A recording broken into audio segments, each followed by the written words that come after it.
Hello guys, வாங்க இன்னைக்கு மல்லி சீரியல்ல என்னெல்லாம் நடக்குதுன்னு பார்க்கலாம். வெண்பா குட்டி ஸ்கூலுக்கு போயிட்டு வரும்போது கையில் ஒரு கிஃப்டோட வர்றாங்க.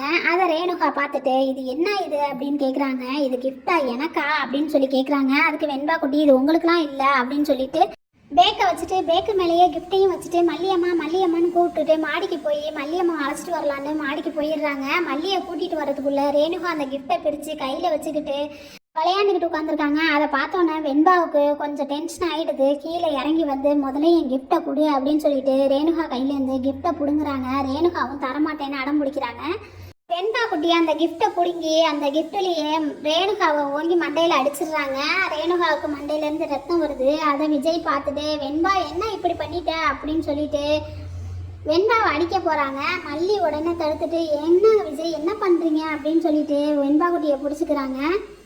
அதுக்கப்புறம் விஜய் ரேணுகாவுக்கு அடிப்பட்ட இடத்துல பேண்டேஜை போட்டுட்டு அவங்க ரூமில் கொண்டுட்டு போய் படுக்க வச்சிடுறாங்க. அப்போ ரேணுகா விஜயை பார்த்து சொல்கிறாங்க, என்னை மாரி அண்ணங்கிட்டேயே கொண்டுட்டு போய் விட்டுரு, நான் அங்கேயே போயிடுறேன் அப்படின்னு சொல்கிறாங்க. உடனே விஜய் ரேணுகா அப்பா கதிரேசனுக்கு ஃபோன் பண்ணி அவரையும் வர சொல்லிடுறாரு. அவரும் வந்து மகளுக்கு அடிபட்டுச்சுன்னு ஃபீல் பண்ணிவிட்டு அங்கேயே பெட்டில் உட்காந்து மகளை கட்டலில் மடியில் போட்டு படுக்க போட்டுட்டு ரேணுகாவை தூங்க வைக்கிறாரு. அந்த நேரம் பார்த்து சைட்லேருந்து ஃபோன் வருது. சார் டெண்டரை பற்றி பேசணும் அப்படின்னு சொல்கிறாங்க. என்னால் இப்போ வர முடியாது, எந்த ஃபைல்ஸாக இருந்தாலும் நீ இங்கே எடுத்துகிட்டு வா, நான் இங்கேயே பார்த்து சைன் பண்ணிட்டேன் கொடுக்குறேன் அப்படின்னு சொல்கிறாங்க. அதை ரேணுகா கேட்டுட்டு இதை எப்படா டாக்டர்கிட்ட சொல்கிறது அப்படின்னு சொல்லிட்டு யோசிச்சுக்கிட்டு இருக்காங்க. அதுக்கப்புறம் என்ன நடந்திருக்குங்கிறத அடுத்து வரப்போகிற எபிசோடில் பார்க்கலாம். தேங்க்யூ.